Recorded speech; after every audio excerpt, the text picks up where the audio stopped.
Welcome to the Brewing Adventure. I'm Courtney. And I'm Dan. We're here to dive into the world of your local brewery. It's not just about the beer, it's about the vibe, the people, and the stories behind every tap room. From small neighborhood spots to big bustling brew houses, we'll bring you along for the ride. So grab a pint and join us on the Brewery Adventure. Cheers. Cheers. Boom. Like clockwork, Dan. Yummy. Plus, I was already laughing at the start because you were giving me like the legit countdown. Yeah. I used to work at the college TV studio back in the day. Yes, listeners, I went to college. I can tell, I can sense the doubt in the people listening. Wah, wah. It was a very professional countdown. Yeah, they used to do that. And then I'd get nervous sometimes when I was on a camera because there'd be a producer in your headset. And they'd be like, okay, slowly zoom over. And if you didn't do it right, you felt really bad. But they're like, that's okay. It happens all the time on regular TV. And then I started paying attention. And sure as shit, it did. Oh. So it just happens. But that was really fun. Those were the days. The good old days. The good old days. Yep. Before I got the old 9-to-5er. Now every day, busting my hump for the man. It's just not great. You've talked to me about your retirement age, and I don't even talk to me about your work situation. We're not getting into that. What we are getting into are some really delightful beers at Wandering Leaf in St. Paul, Minnesota. Yeah. What a great. We're here amongst the plants. Yes, we're in the jungle. Yeah, this is a really nice place to do a podcast because I think I would put Wandering Leaf in the top 5 of most comfortable furniture in the tap room. Yeah. These chairs are very comfy. And they have a nice variety of high tops and low tops. And ample bar seating, which is good. And always friendly faces. Always friendly faces. Yeah, you come here, you'll be greeted by a smile, and you'll probably see somebody that you know behind the bar. And if you don't know, introduce yourself, and you'll become instant friends with everybody here. This is a great spot. I love coming here. I love coming here, too. It makes me very happy. What are you drinking? I'm drinking the Gothic Castle. Oh. It's a Irish dry stout just in time for St. Paddy's Day, which is 15 days from now. Oh, gosh. If you're counting. Ta-ti-ta-ti-ta. Drink your stouts. Eat your potatoes. Yeah, this is good. It's like 4.6% alcohol, which is the perfect podcast beer because you'll stay hydrated and you'll keep your wits about you. Will you? Well, I'll try. I'll do my best. No guarantees. I think I had that the last time we were here, and it was very good. It made me happy. I learned on Saturday that it is an homage to Arrested Development. Oh. Tobias, the episode where Tobias was wearing all leather and he got in a cab, he's like, take me to the Gothic Castle. And the cab driver was like, did you say take you to the Gothic Asshole? He's like, that's right. He's like, just kind of funny. This is, again, my favorite thing with beer names. Like, they're named intentionally because of something. And if you don't know what it is, just ask someone. Mm-hmm. I mean, it's not just Wandering Leaf does a great job of that. Like every name up on their board, there's a story behind it. They've got some good ones. But I think that's true of any brewery. Yeah, for the most part. And then some of them just name the beers just the like at Northbound, it's just Doppelbock. That is true. They have some like Midnight Elf. Yeah. Block Heater. Yeah. Some other ones. There was Hanging Off a Bridge or Hanging Bridge, something like that. I think that might be, that's one of them. Yeah, a lot of good ones. And what are you drinking? I am drinking JMT. JMT. It is it's an IPA. Those are just a lot of letters thrown together. I don't know. Yeah. None of them. But now I need to go ask them what JMT stands for. Yeah. I was going to say I guess J isn't helpful in Scrabble, but T definitely is. M, maybe not. Jelly bean moose tears. I believe you've solved the puzzle. I got it. I'm winning that one. That's good. 1,000% what it is. Dan, we have a lot to talk about today. We do. We have so many things that we've done the last couple of weeks. Yeah. It's going to be a lot to pack in. Yeah, we're going to have to ride like the wind. We are going to start with the Winter Beer Dabbler. Hoo-ah! It was a cold one, folks. Oh, man. I believe there's certain parts of me that are still thawing out from that 20 degree day and windy. It was the wind. The wind. The wind was blowing like Bill Clinton on a saxophone. Oh my God.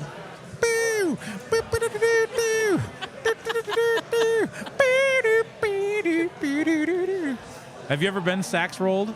Do you know what that? What? That's actually a thing. You can. It's like being rickrolled, but it was that European band competition that they made the movie of with Will Ferrell and Amy Adams. The Eurovision. We got there. One of the group, I think they were like from the Czech Republic or something. They had this guy in these real tight pants. He was super buff. He was playing a saxophone, and that was his riff. It was like, and so you can get that and send somebody that in a thing, like you could rickroll somebody where like it makes the sound when you open the file. I did this to a first-year teacher. Oh no! I was like, Ross, here's that lesson plan you wanted, and I disguised it as a link, and we're in a team meeting. He opens it up. He's like, and he slammed his laptop shut, and everybody looked at him, and I was dying. I was dying laughing because the plight of a first-year teacher is, I don't know, they take things seriously. They're wound up a little tight. Yeah, I was just trying to loosen up, man. If you want to make a career out of this, you got to be able to laugh at the stupid stuff you do. That's awesome. Yeah, it was a good one. Now I'm going to be scared anytime you send me something. I'll have to sax roll you. Oh, man. That's right. You never know when it's going to happen. Run everything through the filter. That has to be a really good filter. Mm-hmm. So it was a very cold day, and I felt like I put some thought into what I was wearing to prepare for the cold. Yeah. But then we got there, and I was still a ginormous wuss thinking, I'm really cold right now. Yeah, and you even left. You had to go let the dog out. That was very fortuitous, or you would have froze to death. It would have been really bad. I was dog sitting, so I did have to kind of be aware of how much I was drinking and the time, and aware of all these things so I could go take care of my favorite dog. Yep. I did, I went to let her out. I also changed out of all my cold clothes because they were really cold. Mm-hmm. Like, my clothes were not unthawing. It was very uncomfortable. And did you do the thing that Sam suggested and bring an extra pair of socks? I completely forgot that. I forgot about it until I was leaving. I was driving. I'm like, you know what? Sam told me, socks. Bring socks. Yep. Yeah, it was a really fun time. We got in early, thanks to Sam and the fine folks at the Beer Dabbler giving us press passes. That was nice. I thought it was really fun. It was definitely a smaller crowd than years past, which I don't mind. I think that moving forward in the future, if that's kind of like what the norm is going to be for tickets, they should condense it even more, because there was a lot of like empty space. It was not, it felt like, I know that there were some challenges this year. I think the tickets were down, not because people don't like beer festivals. I think it was a lot of concern about ice and different things like that. Of concern about ice. And I think that people were looking at the temperatures. Sam was saying people don't really buy the tickets until like a day or two before. And once that forecast got like, it's going to be in the 20s and windy, I think some of the less hardy Minnesota folks decided they would stay in the comforts of their own homes, which is a bummer because they missed a good time. I do think ice was a factor, though, because I know for sure. I talked to people who specifically said, we were looking at going to Winter Beer Dabbler, but we didn't, my friends were unsure. They didn't know if they were going to feel comfortable. And I relayed to them the information that Sam had given us in the episode about, we have all these precautions in place. We're not letting them in. We're not dealing with this. This is a private event. And that kind of changed their mind about it. But I don't know that the Winter Beer Dabbler really published a lot of that information. Because, again, it could end up putting a big target on the event. And I get why you maybe wouldn't advertise that. Because then, of course, that was still when, ice is still here. But they were here a lot more back then. And that might have gotten a bunch of those crazy ice agents who are short on brain cells and high on probably steroids and testosterone. They might have wanted we're going to show you.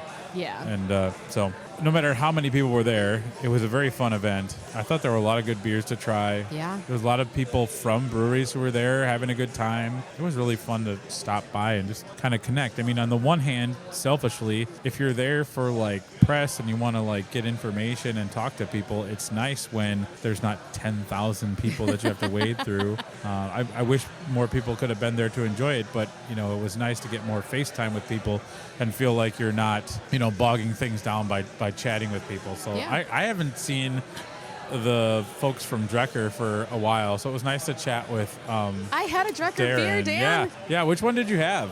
You're asking me really tough questions. I had their Dark Check Lager, and it was really That's what good. I had. Yeah? Yeah, Well, that's there what you I go. had. It's all coming back to you now.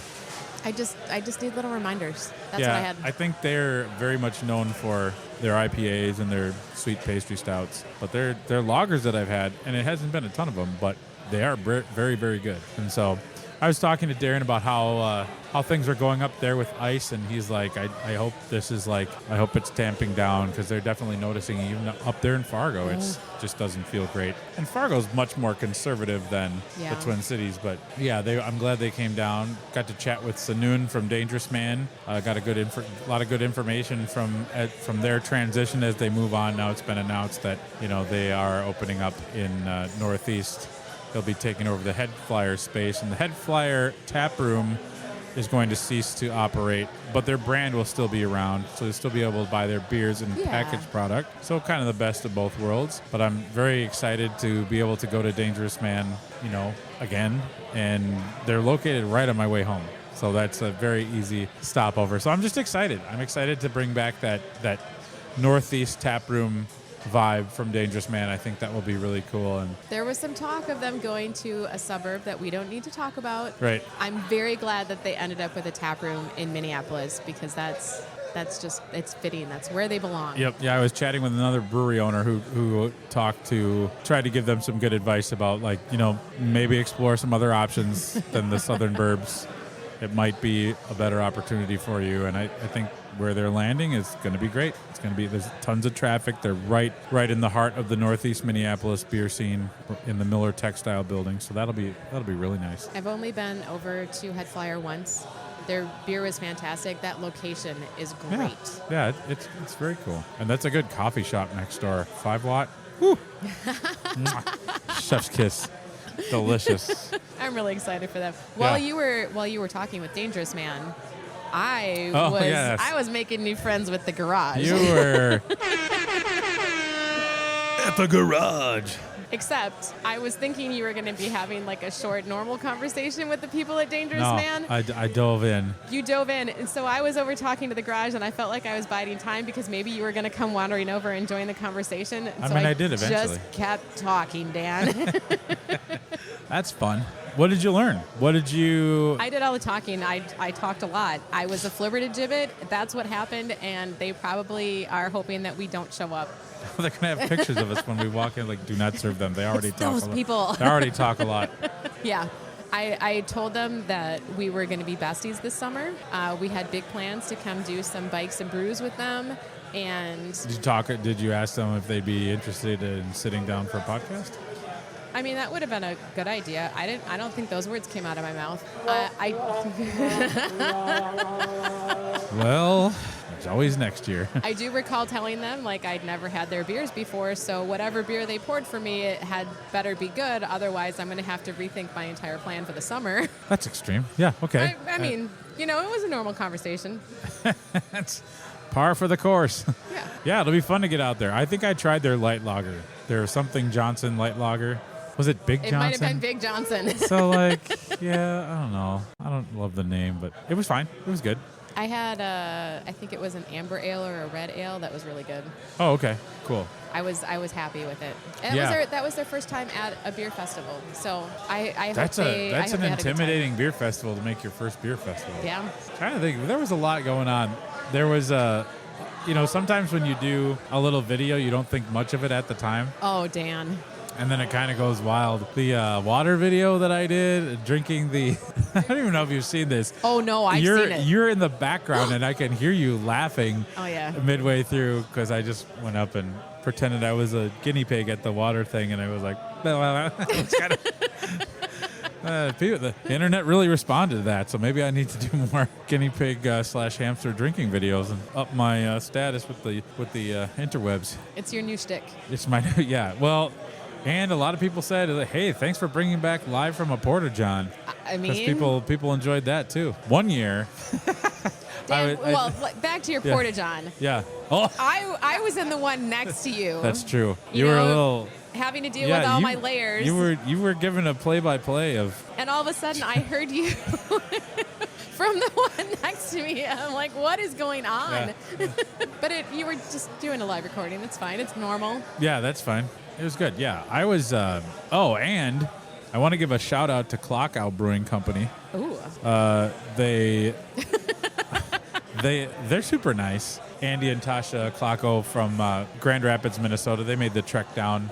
Andy didn't, but Tasha was there with 3 of her some helpers, and it was like somebody who works for a bank, somebody who works for.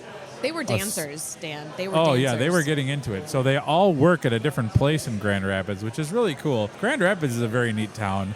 If you've never been there before, a lot of people know it because it is home of the Judy Garland Museum, because she's from Minnesota. I went up there last summer and did some biking and hanging around and tried to just like have fun being a tourist, and it was really cool. But in the 2 days that I was there, I wound up going to their brewery 3 times. Oh, so my. We bonded.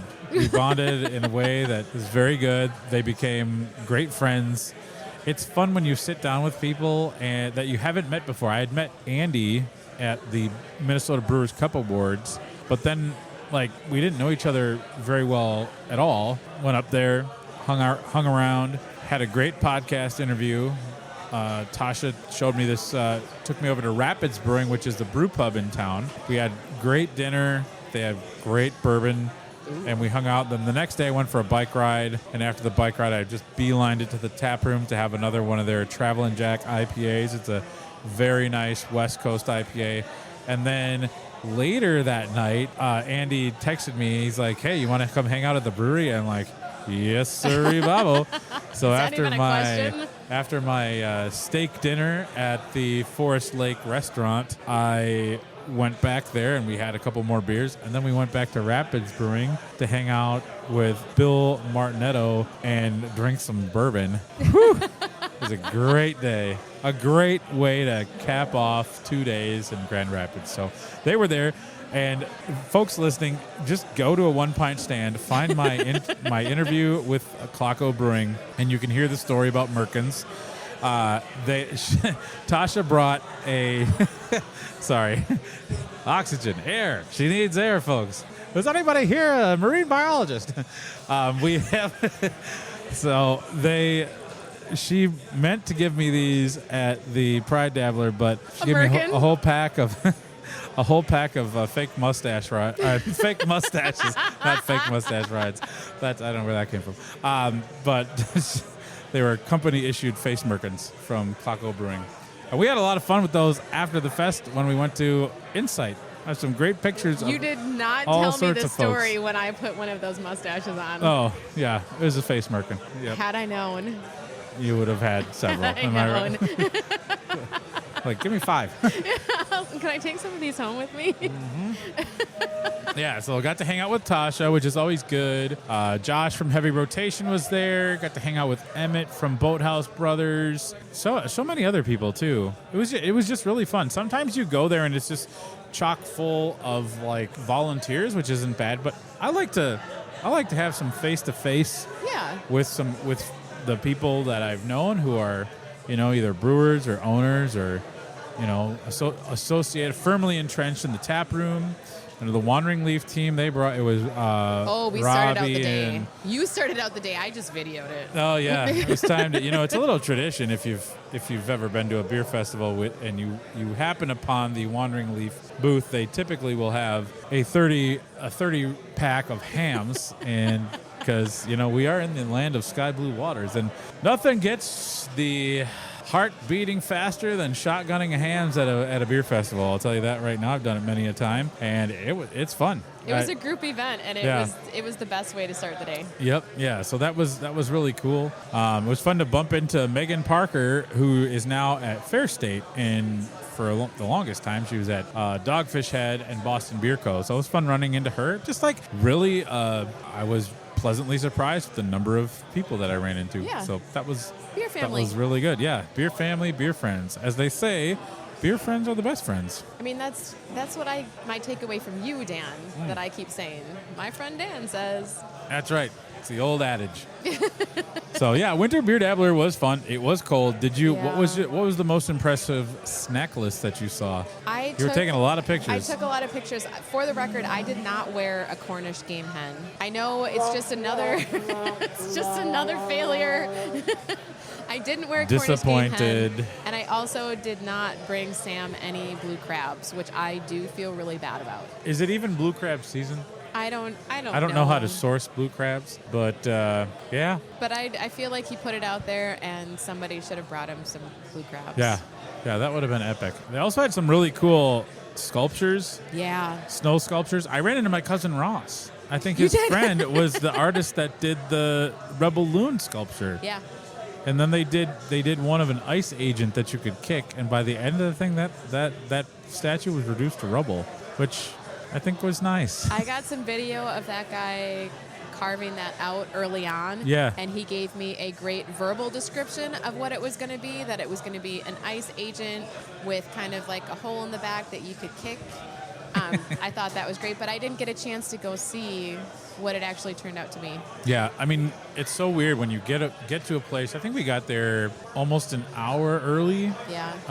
An hour before VIP started. Oh yeah, right? so VIP was at 2. I think we got there at 1, and it was just like the time goes so fast. Yeah. You know, and I think the more people you get to know there, and the more people you want to stop and chat with, it just goes faster and faster and faster, which is fun. It is fun. Yeah, so it was. I would say I would categorize it as a success. Now this is me not having to like worry about the monetary. Did you sell enough tickets type thing? But your version of success might be a little bit different. Yeah, it's not my company. But everybody was having fun, and I think that's a testament to what the Winter Beer Dabbler is. And I hope next year they sell more tickets, and I hope next year it's a little warmer, and because it's really fun. It's really a unique. I don't know any other place. I know that Traverse City has a Michigan Beer Fest in November, and it's cold up there, and it's usually snowy. But I don't hear about too many outdoor winter beer festivals. I think it's one of those things that if you're a person who's waiting to see what the temperature is going to be before you make the commitment to the ticket, just get the ticket. If it's super cold that day, just go. It's going to be you don't fine. have to stay for the whole time. No. And I will tell you that once the sun starts going down, the temperature does get cold. By the end, I was really chilly. It's going to be cold. They have little things in there. They've got some fire pits. They have the hot air balloon people. Like, there are little places of warmth that you can find. Yeah. But it is still, you're going to finish the day and be like, I had some good beers. Yep. I hung out with some fun people. Yep. I had some really good times. And yeah, I was cold during all of it. But I'm from Minnesota and I can survive that shit. Yeah. Just do it. Yeah. Get out there and do it. You need to be outside. And then you in the can go winter. to a brew pub or a tap room afterwards and warm up. Yeah. And meet your friends' dogs that they dog sit. Yes. It was really cute meeting Bella. Yeah. She's just an adorable little hound with like a Wilford Brimley-esque mustache. She's just adorable. And she's very, very calm. She did so great. Just like sitting on a bar stool and like looking around, and people were coming to pet her, and she just was having a chill time. I gave her lots of treats. She liked that. She was very happy. Yeah. I think we got along. We got off on the right foot. Yeah. I'll say that. That was cool. I was really excited to bring her along. Yeah, that was good. Everybody was really happy to meet her, so that was fun. Now, but a weekend before the Winter Beer Dabbler, yes, we went to Town Hall Brewery in Minneapolis for their amazing, incredible, one of a kind, I would say, barrel-aged week.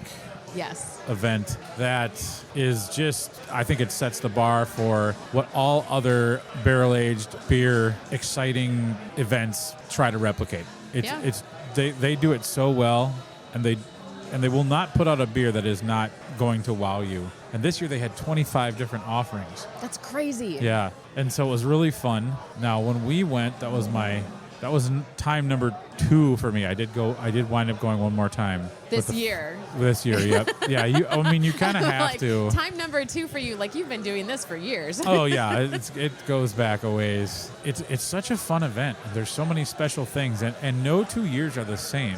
Derek Brown, their head brewer, and Mike Hoops, who is now does mostly a lot of stuff with the barrels. They have an off-site rick house where they keep the barrels. And Mike is constantly monitoring them, checking them, making sure they're good. And then he organizes trips to Kentucky to go get barrels. Oh, my. And over the last couple of years, Derek has been joining him on those trips, which I think is really interesting. And Derek goes way back at Town Hall that's where he started brewing. And then he got hired to be the head brewer at Tin Whiskers in St. Paul, which opened up in 2012 and I believe closed in 2021 or 2022. Derek is the only brewer that Mike has hired back. Oh. And they just have this great bond. I think it starts with a high level of mutual respect. Yeah. For both of them. And so many people look up to Mike Hoops as being somebody who really did a lot and is probably very responsible for the fact that we have a quality craft beer scene in Minnesota. His brother, Dave Hoops, brewed at started Fitkers, and then started Hoops Brewing, which unfortunately closed. That doesn't make any sense to me. That's really sad because if Hoops can't make it with their amazing beers, that does not bode well for the industry as a whole. There's other breweries up there that are still open that don't even hold a candle to the quality of beer that comes out of a Hoops establishment. So, yeah. But Mike Hoops he's mentored so many people, and this barrel aged week is just so special. It started with one Jack Daniels barrel that he got, I believe. Now he's told me this story. I want to say that the barrel age program started in 2000. It's either 97 or 2000. Well, they opened in 97, so I don't know if he did this his first year. But basically, it started with one barrel of Jack Daniels that he went and literally knocked on the door of the distillery. Oh my gosh. And was like, "Hey, do you guys sell barrels?" Which that kind of level of like in-person connection has been something that, as the times have changed, that's something that Mike and Derek still do. They have people down there in Kentucky that they have gotten to know. They've established these relationships, and they get these wonderful barrels, and they can put different beers in them. When they go to Kentucky to pick up these barrels, do they know ahead of time, I'm picking up this barrel that had this in it, this barrel that had this in it, this barrel that had this in it? Or do they get there and then get to pick, like, I want that one, I think it's a combination of both of those. I think depending on there was a guy at Buffalo Trace named Pat who retired, and then I want to say it was either 2 or 3 years ago they had an homage to Pat in one of their I think it was one of their double barrels, or maybe it was a star barrel. I think it was something that, because they had kind of gotten to know each other through the years, and that was a thing where they just go and Pat knows they're coming and he's like, okay, we've got these, which ones do you want? Aww. Talk to any brewer. It's not that simple anymore. Like, a lot of times brewers just have to go through a third party like barrelage place. But, Mike and Derek have got these relationships and they've cultivated over the years. And so when they go down there, might be something where a person is holding these barrels and is like, hey, we just drained these like yesterday, because one of the things when you're getting barrels, you want the barrels to be as wet as possible when you put the beer into them, so they still have spirit distillate in there. And so they get them, dump the distillate. I've always wondered what they do with the distillate when they dump it, because you wouldn't throw it away, but I don't think legally you're supposed to, but I don't know. So they get those. So they get them fresh. And so whether that's like, hey, this barrel's going to get dumped on this day, if you can get down here by this day, we'd be happy to do that. So I think it's one thing, as I've gotten to know Mike and Derek Derek is kind of the same way. They play their cards very close to the vest. Yeah. You don't really get too many trade secrets with them. Sometimes Mike will speak in riddles, and you have to kind of like try to decipher it. If you've got connections like that. Oh yeah. I don't blame him. I wouldn't give that up either. But the barrel age event this year did not disappoint. There were a couple of my favorites that were on, and like I said earlier, barrel age week, it's not the same beers every year. As Mike Hoops once told me, the barrels let you know when they're ready. There's no magic formula. There's no recipe for each one. You just have to really keep them clean. You need to keep them sterile, and then they do their thing over time. Because Mike has I think he's seek to replicate kind of like a similar situation that happens in Kentucky with the changes in temperature. Yeah. the wood will contract and expand, and as that happens, that allows the liquid in the barrels to penetrate further into the wood, drawing out some of the sugars and vanillins and flavors. Chillin' like a vanillin. That'd be a good beer name. Closed circuit to anybody barrel aging a beer. Chillin' like a vanillin. That'd be a good one. I like that one. They do that. It's the funny thing about if you go to a distillery, like the barrels on the bottom of the rack will taste different than the ones at the top, the ones in the middle, and it's just kind of magic. That being said, the lineup every year is a little different, and sometimes they have a lot of something and sometimes they have a little of something. So when I talked to Derek, I was like, hey, tell me which beers I should try first so I don't miss them. Yes. So he told me a couple different ones. So the very first night I was there, I got the Tennessee Dessert, which is it's a sweeter one, 14.3%. But who's counting? I mean, looking at some of these other ones, it was like a session beer. I got that one, and then I got the Cool Runnings. Oh yeah, the one in the Jamaican rum barrel. That was really good. And then I got the Iced Old Vine Cuvée, which is a beer that was a blend of Town Hall beers in a red Californian Zinfandel barrel, and it's kind of like a blend of different ones, and it was really good. That was very wine forward. One thing I noticed this year is they had a lot of wine forward offerings, and I thought that was really interesting. So I got those, and then of course, you can't go. I got the flight of those, and you can't go to Town Hall Barrel Aged event without at least getting one full pour. So that first night, I was like, well, I want to do this right, so I'm going to go with the old favorite, the Double ETW. So ETW is a Scotch style heavy ale that's aged in a bourbon barrel, and if you know your bourbons, you can probably figure out what it was aged in. This particular one, it was the first year that some of the beers spent time in a new whiskey. I'm not going to say which one because they wouldn't like that, and I want to maintain the mystique about that. But it's a bourbon that's new to this market, and I've yet to try it, but based on how the double barrel ETW tasted, I think I'd like it. So I'm going to get out and try to find that sometime on a liquor store shelf. But I had a pour of that, and that ETW is my favorite one of all the. If I could only ever have one hard. Town Hall barrel aged beer, don't do that to yourself, Dan. Don't do it. That'd be crazy. But if you can only have one. ETW is in that conversation. It's either that or the double barrel extra milk stout that is also just like this chocolatey, like almost dark chocolate, kind of sweet, balanced. It's so good. Those beers are just magnificent.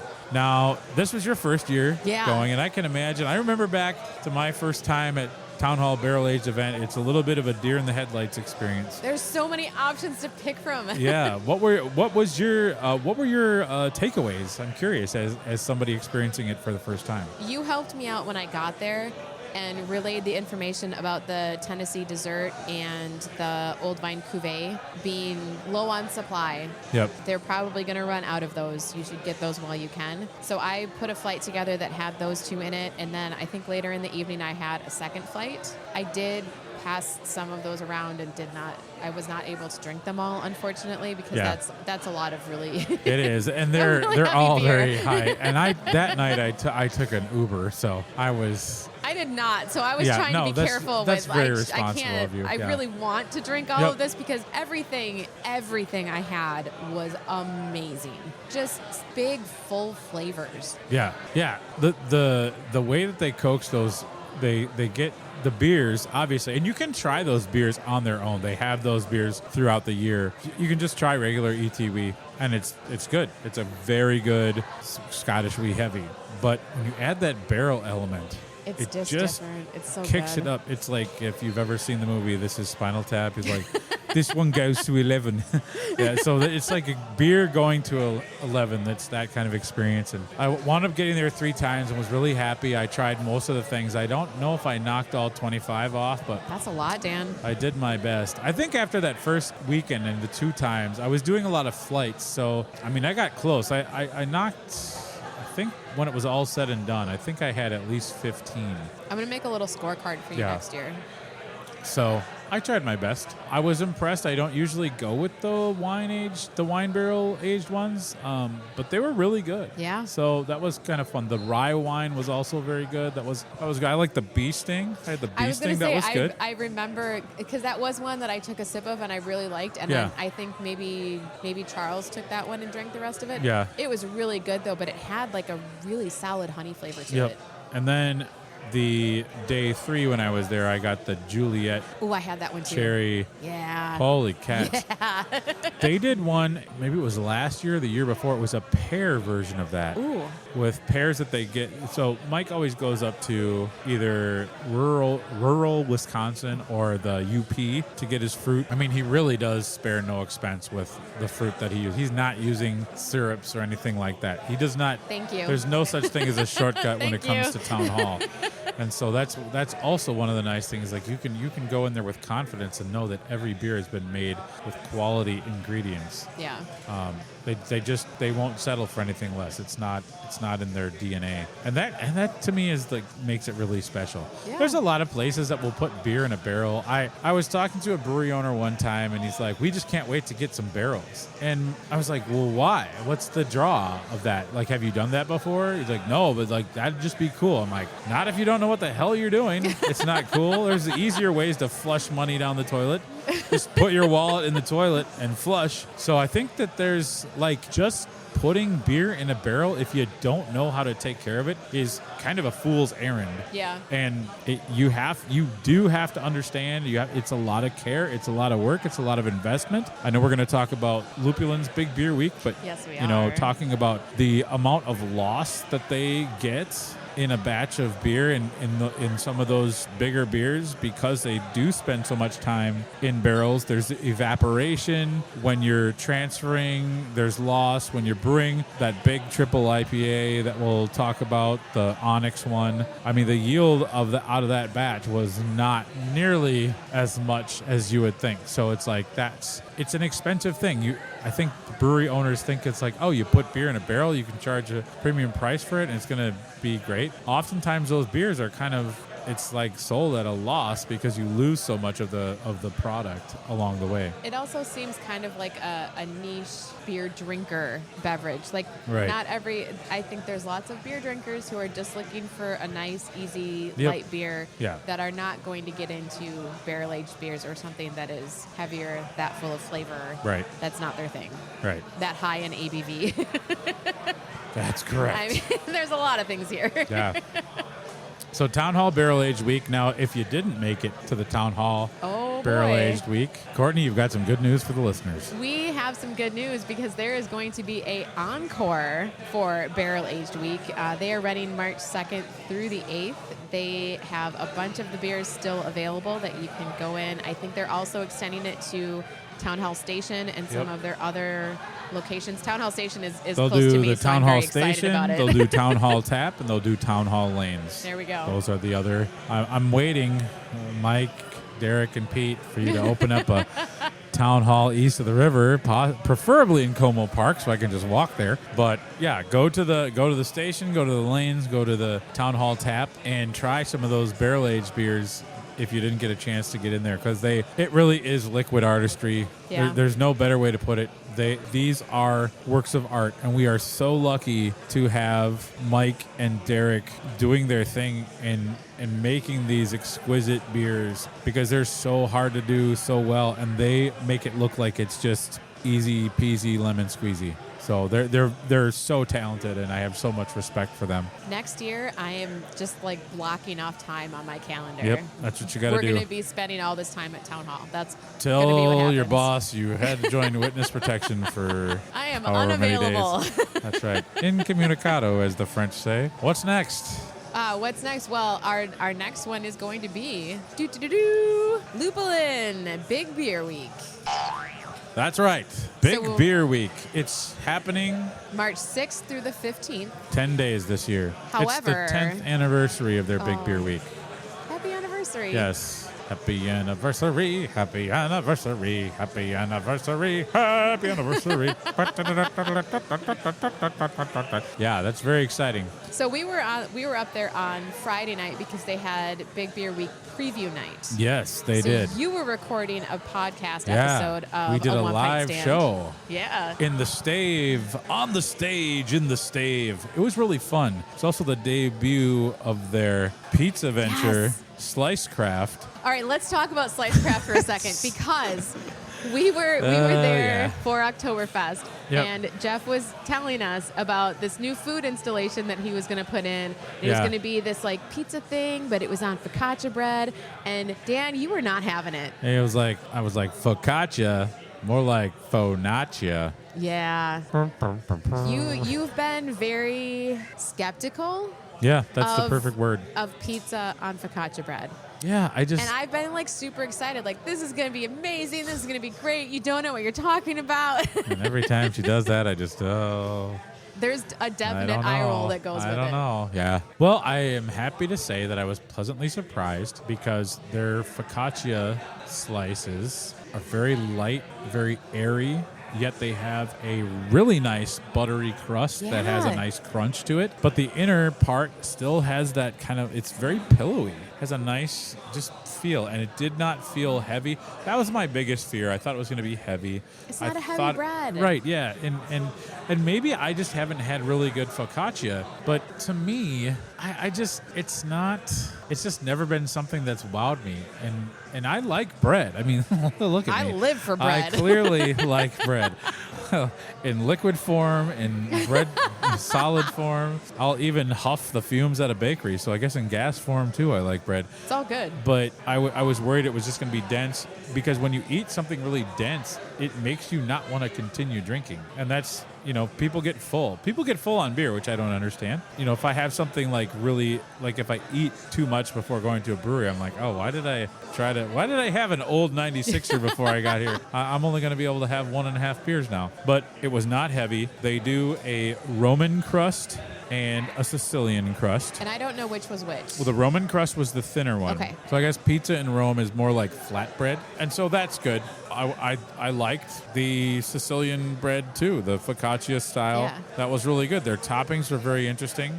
They debuted 4 different ones. One had fig, some microgreens, a balsamic glaze. One of them was like more of a green sauce, like a pesto. I believe it had like That one had tomatoes on it. well, it is pizza, Courtney. Well, okay, so that night I ate on one pizza I had to have olives, on one pizza I had to have tomatoes, and on another pizza I had to have mushrooms. I like none of those things, but I ate them You did. and they were great. Yeah, they were good. And I think sometimes if there's a food you don't like, if it's amongst other foods you do like and it's balanced, you don't notice it as, it's not as stark or jarring to They your were palate. fantastically balanced. Yeah. So one of them was called the larder. It had like prosciutto. I think it had like some other meats on there. That one was the one with the olive, I believe. Was That might number have been. 2. Yeah. And then Number 2 was the olive. yep, I liked the one. Oh, the beginning one had hot and honey on it too. Yeah, that was good. That was really yummy. I think the first one and the fourth one were my 2 favorites. Ironically, that they were also the 2 focaccia ones. So I was like, I really liked the thicker focaccia bread. It was like you were eating deep dish pizza, but it didn't have the thick denseness of sure, a yeah. regular deep dish. yeah, no, it wasn't dense at all. It was very It was good. light and fluffy and delicious. And they had such a great tap list right now at Lupulin. Of course, we're recording this on Monday, March 2nd. And if you go up there soon, you'll be there for Big Beer Week, where Yeah. they're going to have most of their big beers on. But they had, we walked in and they had a dark Czech lager. They had their gold medal, GABF gold medal winning Dortmunder on there. They had their Zumo Pills. They had their Frost Nectar, which is like their new cold IPA that's really good. They have 3 different kinds of hop water. So if you're not drinking or you're not in the mood to drink, or you're sober or not doing that, they have a lot of really great quality NA options for you too. The beers that they debuted, were fantastic. So they did a beer called Onyx, which was like It's a black IPA. That was really, really yummy. Black IPAs are coming back. They're very in vogue. They used to be, when they first started out, 2010 to 2012, they were at a lot of places, and that was a very popular style. They kind of fell out of popularity. I think maybe kind of flip-flopped with hazy IPAs once those started to dominate every tap room and tap line and tap list. But this one was really good. It was a strong beer, like they all are. They were all strong beers. So that was the first one. There was they had a whiskey nuts. That's a good one. That's a real tasty. That's a by far one of the more sweeter varietals that they do. Then there was I think we got to try a demigod and a cuvee. Yes. So they were all good, and their barrel god. And they paired them with the pizza. Yep, yeah, they specifically paired them with the pizza, which I thought was really nice to try to kind of highlight the different flavors. And the chef, Alex, talked about the pizza and pairing, and Mike Johnson, one of their brewers who's in charge of their infusion program, was there to talk about infusions. Marcus Paulson, who does the artwork and does a lot of their event management, was there to talk about that. This year they have a VIP situation where you can go on the website, you can buy the VIP package, you get valet parking, reserved seating, you get your own server, so you don't have to wait in the line. They will bring you the infusions and different things like that, and then you get all the beers. So the price tag, it's up there, but when you factor in, if you're the type of person that goes there and buys all the beers to bring home as well, it's actually not bad. If you get a group of people, it knocks it down to like not too much per person. So that's going to be the thing. There's also, every year they do, if you go, it's normally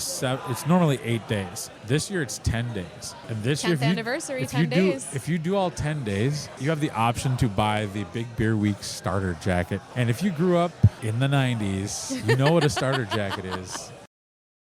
I had a Phoenix Suns starter jacket. That was my prized possession. Why the Phoenix Suns? Because I was obsessed with Charles Barkley. That's fair. He got traded to the Suns the summer between my 7th and 8th grade year. Proceeded to go on and win the NBA MVP trophy. The Phoenix Suns lost to the Chicago Bulls in 6 games in the NBA Finals. A dagger 3-point shot from John Paxson in Game 6 sealed it. I was inconsolable. And I cried a lot of tears into my Phoenix Suns starter jacket. I also had a Charlotte Hornets windbreaker starter jacket. I was very much about the starter, not because I was rich, because my Aunt Judy was a flight attendant for back then Northwest Airlines. She would go to Korea and bring us back starter everything. All my cousins and I, we had all sorts of cool stuff. She got me the best birthday presents. She would get me all sorts of cool stuff from Korea. It was great. You can do that, and I think you can go on their website and check it out. They also have some T-shirts available and some other merch that was available, but you had to be there for so many days. Yep. Yeah, you can do. They'll typically have a 4 or 5 day T-shirt, but then if you go every day, you get the big exclusive 10-day T-shirt, which you can only get those if you go all 10 days. Now, you don't have to go and drink all 10 days. They make that very clear. Just show up. If you could just go up there. There's a dude from Hastings, Minnesota, that goes up there every year, and he puts 1,200 miles on. So they also did hockey jerseys one year, and you can personalize them. His personalized one is 1,200 miles. So that's pretty cool. There have been a lot of neat little traditions that have sprung up in and around Big Beer Week. It's always fun. It's always really neat to see what they come up with. People love the infusions. That infusion line, it wraps around the entire tap room. I heard stories crazy about this on Friday. So I made some new friends sitting at a table. My new friends, Peter and Kathy, they were telling me about their Big Beer Week experiences. Yeah. So that was pretty cool. The entire event, though, was for a preview. First of all, you told me to just get a ticket. Let's go to this thing. I'm doing the podcast. I'm like, okay. I didn't look at what this was. I thought they were going to have, their beers were going to be on tap early, and they were going to allow you to have some beers that were on tap for this event early. I did not know that this was so well thought out, and there were pairings with the pizzas, and there was this beautiful like preview booklet that listed out the time frame. Like on this day, these are the beers that are going to be available, and here are the infusions that are going to happen at these very specific times. And there was like it was like a coloring book. Yeah. You'd have the beer list on one side, and on the other side of the booklet would be something you could color. Yeah, and Marcus, like, they came up with such a great idea because they've never had. This is the first year where they've actually had like a booklet that you can take, and they'll have those in the tap room for Big Beer Week as well. He also got a bunch of like 24-pack Crayola crayons for people to do that, and so it's just like there's so much thought, there's so much like effort put into making this a special thing, and I think it's really cool. And the people go nuts for these beers. Like, they're so good. Yes. And it's just like a fun collection. So they'll have like their triple IPAs. They'll have like some Belgian beers. They'll have stouts, obviously. They've got the whiskey nuts. They've got the coffee shop assault vehicle, just all sorts of different flavors and textures. And then you have the infusions. They do like oatmeal pie. They'll do Girl Scout cookie ones. One year they did Scotcheroos. They just have so much fun with it, and I think it's every year it gets bigger and bigger and bigger. So I'm really excited. I can't wait to go up there. We're going to go up on Saturday the 14th of March, catch the tail end of it, and that'll be fun. That'll be really good. I was trying not to look at the schedule of releases on the other days because... I mean, you can go on the other days. I mean, it's like a 50-minute drive to get up there, and I feel like I just kind of want to live up there for the entire span of Big Beer Week. Yeah, it really is. It's fun. I'm really, the people that go all 10 days and get to experience all the beers, so that's lucky. pretty fun. It's pretty good. So yeah, Big Beer Week, Friday, March 6th through Sunday, March 15th. 15th? Be there or be square. Be sad because you're missing out on some Yeah, really you're missing out on a lot of good beers. stuff. And good pizza. Yeah. Those folks at Slice Craft are not, I hope they have their A-team because they are going to be hammered. Yes, they are. They're going to be hammered. I mean, not because they're going to be drinking, but because people are going to be hammering them with orders for the pizza. I hope they know. I hope they've prepped. I hope they've mentally, physically, religiously have prepped and are ready for the onslaught of the folks. So I'm excited about that. What else we got? Well, I have to pee. All right, we're going to pause. I wish we had like a commercial break we could just toss in here, but we don't. That's right. So I'm just going to go pee. All right. Could not use my regular stall. I had to go into a different stall. Oh, yeah. It's just a lot to take in. Does this mean you're going to do a bathroom segment every episode? Well, no, I just I always go into the same stall here. Like, that's the bathroom I go into. I don't want the other Which bathrooms. one do you do? It's 1, the second 2, 3, one from or the 4? left. 2. Oh, that's Is the one that I yours do. too? See? Yeah. That's funny. Yeah, once I had to use the far one. It's like the baby changing one. It's just way too much room. Yeah. I don't know. There was a baby changing table in there. I'm like, this is not the right stall for me. Yeah. Yeah, it's funny. Come to think of it, I've got definitely a favorite stall at Arbiter too. Yeah. It's on the left-hand side, the one in the middle. Like, I know where the stickers are at my stall in Arbiter. Like, those are the stickers I look for when I'm peeing. Yep. And when they're not there, I don't like it. It's very disorienting. Yeah. It's not how it's supposed to be. Well, you know what else was disoriented? The 1990s and the music that came out of them. What a segue. It's like I've done this before. Now, Courtney, Oh, yeah. we went to see some live music on Saturday night. It was quite the time. It was quite the time. Listen, I was so excited for this. Back in the fall, I got this message on Instagram that was like, since you're a super fan, you have the opportunity to buy tickets to this Grunge Unplugged show at Metronome in freaking February. Yeah. And I was like, oh my God, that's so far away. But yes, I'm going to go buy those tickets immediately. That's fun. So it's been on the calendar forever. Yeah. I've been eyeing this up forever. And you were so nice to come with me and enjoy Yeah, my, well, I like geek that. out I mean, moments. that makes the third time I've seen them. I think the first time we actually hung out on purpose was at It was. Grunge Unplugged up at Heavy Rotation. Yeah. That's where I met you and Tim and Tim's friend, Josh. Yep. Well, he was my friend too. Yeah, right. That's yeah. And that was fun. I like 90s music. I'm just bad at like remembering like who sang what and stuff I like don't that. remember that nonsense. But it was a very good show. I'd been to Metronome before. Yeah, me too, but never to the music part. Yeah, and I've only like seen the music part, but never seen music down there. It's really good. It's a really neat setting. Almost feels like a jazz kind of speakeasy type vibe down there. I really wish they would have had bourbon, because I'm going to be honest. That was a bourbon space. That would have been better. That room for music, I'm really sad that I haven't been there for like any other kind of music show, because just the acoustics in that room it was so good, and it was such like a cozy, intimate atmosphere. Great for music. Yeah, that was good. So for people who don't know Grunge Unplugged, I mean, you can pretty much get... Courtney just whipped out a switchblade. She's going to cut someone. It's exactly what it sounds like. Music from the 90s. Grunge music. Yeah. Nirvana, Alice in Chains, Pearl Jam. They threw in some Alanis Morissette.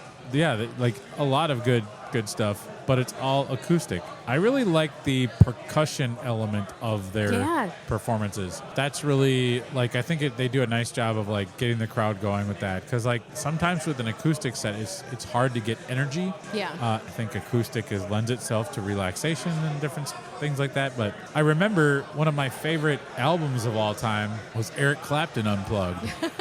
And all of his songs done in an acoustic way, really good. And I remember VH1 did a thing where they had like Nirvana Unplugged. Their whole Unplugged series was amazing. Yeah. One time they did Jodeci, and one of my favorite versions of a Stevie Wonder song. It was Jodeci's version of Lately. It's also like a very popular slow song when I was in high school, so I have a lot of memories about that too. Me and that ficus plant in the gym swing while all the other kids pointed and laughed. Well, look at me now. I'm co-hosting a podcast. Ha ha ha. Sorry, got a bit off track there. So, great music.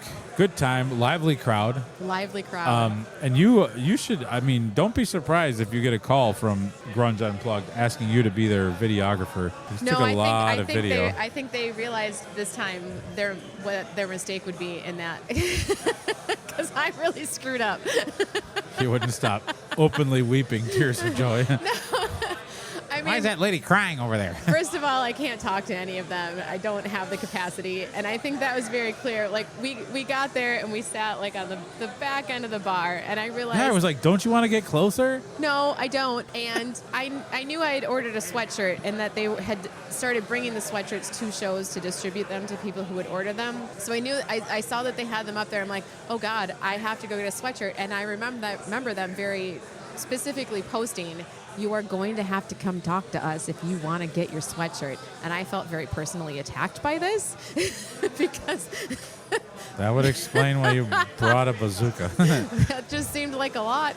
So I was over there panicking with you, like, I haven't had enough beer for me to go up there and ask for a sweatshirt. This is not happening. I can't do this. Yeah. But then Willard came over with my sweatshirt. And that also, like, induced a different level of panic. Like, oh, my God, you saw me walk in and brought me over a sweatshirt. Yeah. Yeah, that was really cool. So I think this is the first time that I've seen, those must have been the three original people. Yeah, like Oktoberfest, one of them was missing, and a woman was sitting in. She did a phenomenal job, but you didn't get the full Grunge Unplugged experience. Right. Yeah, so that was really cool. And their first three songs, they did like legit. They didn't plug into the sound system. Yeah, that was beautiful. Cool. I could not get over the fact that one of them looks like Ramsay Bolton from Game of Thrones. I can't unsee it. It's just like... That was really interesting. But yeah, the music was great. It was fun. And then afterwards, we're like, it had already been a busy weekend. I had the live show on Friday. I brewed a beer here. Yeah. We'll have to talk about that next time because that's a whole nother story. You brewed a beer here on Saturday. Yeah. So what is it? It's 2 days ago. Yep. Sunday, Saturday, 2 days ago. Yep. When we got here today, he offered a sample of that beer to you. Yeah. And you were like, no. I want to let it develop a little bit more before I try it. I'm shocked. I'm 1,000% shocked. I mean, he told me about this before you got here. The night's not over, so maybe we'll have to go and take him up on it. But yeah, so we're brewing we'll talk about next show. Leave the audience waiting. But we were faced with, like, do we try to go someplace else for one more, or do we go home? Yeah. And The answer is never go home. Yeah, never go home. That's always continue the fun. So we went to the Crowbar. Yeah. Over in the old Hams complex on the east side of St. Paul. Well, first, Dan. Oh, yeah. Oh. I finally got my Porterfest hat at St. Paul Brewing. Yes. We got in there just before they closed, and I had a little bit of a panic attack at the bar because I was like, I could not find my punch card. I had like 97 Nina's coffee cards in there that I'm like, I have so many free mochas in my future. Would you Very accept a free coffee in exchange Could for that I hat? barter this? No, I would not give them away. I earned that damn thing. And so finally found it. It was the second time of going through all the cards. I'm like, oh, here it is. The lady probably thought I was nuts. Got the hat, and then we walked across the cold parking lot to the Crowbar, and the place was, as somebody in grad school used to say, nuts to butts. I was not expecting that. Yeah, it was packed, which is very good. And then we were trying to camp out at the bar. Their bar, there's only 4 bar seats. That's the only thing I don't love about that place is the bar is so small. I think the bar at a cocktail place should be huge. I would always prefer to sit at the bar than any place else. Because I like to see people mix drinks and do all that stuff. And then it's free entertainment. We did wind up being seated in kind of a communal area with 3 folks who grew up on the east side. East Siders. They say there's nothing stranger than an Iron Ranger. There's nothing more delighter than meeting 3 East Siders. That was pretty good. Yeah, we had a fun time. They had been there. I got the sense that they'd been there for a bit. They were a little lubed up, but we had a great time. The most delightful people you could ever be in a corner of a bar with. Yeah, and I think it's the sign of a great story when you remember the first and last name of everybody you're talking about, because they were like, remember that party at Rebecca Butler's house when the cop showed up and you had never been there before? So this one guy, he tells this story of all 3 of them leaving a party, and this one dude was like just following the group, and they're like, come this way. He's like, no, I'm just gonna hop the fence. I'm gonna go. I'm just gonna go. There you go. Thank you.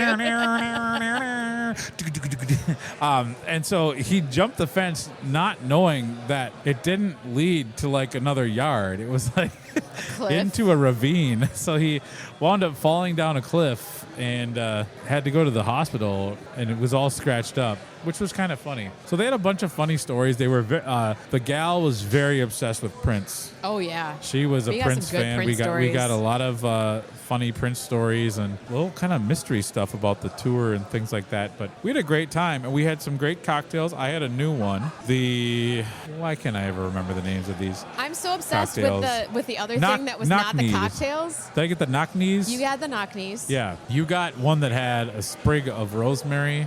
Roasted rosemary. You got the heads will roll. Yes. And then... But... I knew since... So I was a little confused the first time we went there when you got the bird's egg, or the bird's nest. It came in an egg-shaped glass, and it was on fire. It was great. Thought, so everybody was saying, you got to get the deviled eggs. Well, I heard eggs. You thought it So was that. I thought it was that. But then when I went to do my interview with them, they talked about the deviled eggs. They're like, did you get a deviled egg when you were here? I'm like, no. You do deviled eggs? And it's a Jell-O shot. Okay, let's just hold on for a second here, because even when we were there and you said, we're going to get deviled eggs, I was thinking, I'm really hungry. That's fantastic. Yeah, we probably should have found a way to get food in between, but it whatever. Seems like a weird thing, but it also seems like food and great. Let's get deviled eggs. I'm all for it. Yep, yeah. So we ordered these Jell-O shots, and They're not real deviled eggs. Look exactly like a deviled egg. It's like that show, like sometimes you'll see a cake that looks like a piece of steak, and you cut into it, and it's like a chocolate cake. The oak part, or not oak. What? Sorry, I'm half squirrel and I'm very hungry. No, the yolk part. Oak. It's close. It's fine. It rhymes. The yolk part of the deviled egg, which is typically the yolk mixed with like mayo, mustard, spices, whatever you want to do, and then garnished in the traditional way with paprika and maybe like a little piece of celery or jalapeno. It's like a mango passion fruit mousse. Yeah. Something with like mint in there, and then the the egg white part of the hard-boiled egg is the Jello shot, and I believe it has like coconut rum in there. Yeah, that sounds about right. Or like their white rum with cream coconut. Like it's texturally, it's such a mind fuck. Texturally, it's like eating a deviled egg. And so you get that creamy like filling part, and it's sweet but not too sweet because it's very balanced. I would say every cocktail that I've had there, and this is now I've tried 5, they're all very balanced. Yeah. They're all very well made. You can taste all the different flavors that are supposed to be in there. And then when you take the bite, it's just like a deviled egg. It's like texturally, it's a very satisfying bite of food. And these Jello shots were no different. They were really, really good. Amazing. And then so good that our friends from the East Side ordered us some, and we had more. So that was really cool. Except I was trying to savor my my faux deviled egg. It's So hard to do. I took a bite out of it, and then you guys were like, "Why didn't you just take the whole thing?" I mean, deviled eggs Ugh. are a one-bite food for me. I just like go for it. I mean, they can be, but I wanted to enjoy it for longer because it was so good. Well, the one dude who he's worked at a bunch of bars, worked at some restaurants. He Owned a restaurant. He owned a restaurant. Yeah, he owned Handsome Hog. Yeah. Back in the day, he was like, they should have those plastic like Tupperware cases that you bring to picnics, and we should be able to get like a case of like these Yes. deviled egg shots to go. He was trying to get us to go to another bar after that. I'm like, buddy, you're barking up the wrong tree here. I got to get home. This was our after party. The best line he had was his one friend. She was getting sleepy. She's like, he's like, she just got a text from her sweatpants. Her sweatpants just texted her. She needs to get home. I'm going to start using that. So, I get that text message all the time. it was a great end to a great day, to a Yeah. great weekend. It was just fun. We did a lot of cool stuff. We've been very active in the last month with all sorts of fun things going on. So And I think that's a good sign that winter is ending. yeah. And all of the summer fun festivities are starting. Yep, winter's ending. Ice is melting. Hopefully, the mean- metaphorical asshole ice and the real ice. I think is only one all of those things is true. That's true, unfortunately. Yeah, they're still here. They're still being assholes. But we got to stay strong. Minnesota's known for doing that. So, what's coming up on your beer horizon? Give me one thing that you're excited about for the future, the immediate future. Why are you putting me on the spot like this? Because I know we have stuff planned in the future, but now I'm just drawing a huge blank for what those things are. Pop quiz, hot shot. I can't What movie do is that this. from? I can't. Speed. I can't do this. One of the iconic movies of the 90s. I can't do this. Well, Courtney, I will go. Thank you. St. Patty's Day is coming up. You know, that's not normally a holiday I get really excited for. Oh, I mean, I don't necessarily have to go out on the day, but I love like all the beers that come out for it. Yeah, I love the stuff around it, but going out on the day I always love seems like a corned big beef. no for me. Oh. Like Reuben's. So good. Corned beef and cabbage, Colcannon, shepherd's pie, Guinness cheesecake. I mean, the list goes on and on. I want Guinness cheesecake. Yeah. That's what I want. It's Where can I get that? We bake it Oh. at our home, at our domicile. It's hey. very yummy.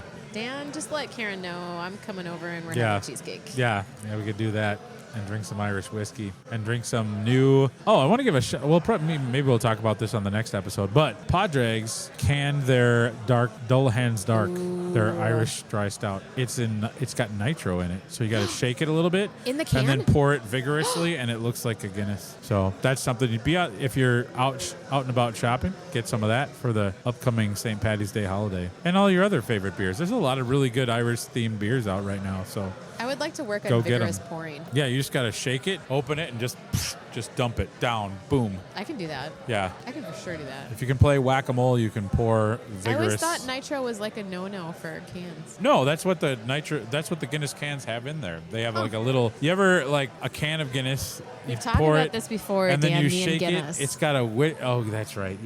What was the thing again? You thought it was too hard to spell, so you didn't drink it. What? That's what was not that? because it's too hard to spell. I can spell It's things. tricky though, because there's 2 N's and there's 2 S's. That's not the problem. I can't remember. What was it? What was the reason? I don't think there there's not a reason. I just haven't had it. You haven't had Guinness at all? No. We're going to remedy that. Well, I'm taking you to the Dubliner. We're going. I mean, me and the Dubliner. That's right. Well, you can go there and We go way back. Pay your bail. I once got slapped in the parking lot of the Dubliner by some drunken weirdo who thought I pulled into my parking spot too close to him, and he was waiting for me as I got out of my car. He was so drunk. I think he tried to. Oh God. I think he wanted to punch me, but all it was like, and then he toppled over. I'm like, this is very strange. I'm not going to discuss my Dubliner story in this podcast because I know my mother listens. Was that the one time you worked so hard volunteering to read to kids and they kicked you out because like you were getting so excited reading the pages and too many kids just didn't want to leave? Is that why? Okay. Yep, all right. that sounds right. We'll delve into that off air. Can't wait to hear this one. Okay. All right. Courtney, where can people find you? Oh my God. People can find me at The Brewery Adventure on Instagram or thebreweryadventure.com, the website. Or you can email me at Courtney at The Brewery Adventure. I'm not supposed to be going first. This is messing everything up. I love throwing a curveball. Dan, where can people find you? People can find me at a One Pint Stand on Instagram, Facebook, Blue Sky, Mastodon, TikTok. And if you want to read what I'm writing, I'm working on about a third of the way through my favorite Minnesota breweries of 2025. That's a big article that comes out every year. You can find that at onepintstand.com. I'm working on some other cool stuff. And like I said, stay tuned we'll talk about this more in depth on the next episode, but the beer collab here at Wandering Leaf is going to be a pub ale, and I'm going to leave it at that. I'll tell you the name next time so you can wait with bated breath to hear all about it. I'm really disappointed you turned down the sample tonight, Dan, because when I got here before you and he told me, like, I can bring you guys samples, and I got really excited, and I wasn't going to spoil it for you because I thought he was just going to show up at the table and give it to you, but then you were like, no, I don't want that. Well, yet. I felt it just like a bit early in the game. You know, you got to let it do its thing for a while. I don't know. I'm sad times over here. Sorry. Oh, that's the wrong. You can't. There we go. All right. On that note, right. Thanks for listening. Thanks for listening. We'll see you next time on the Brewery Adventure. Like double action. Great success.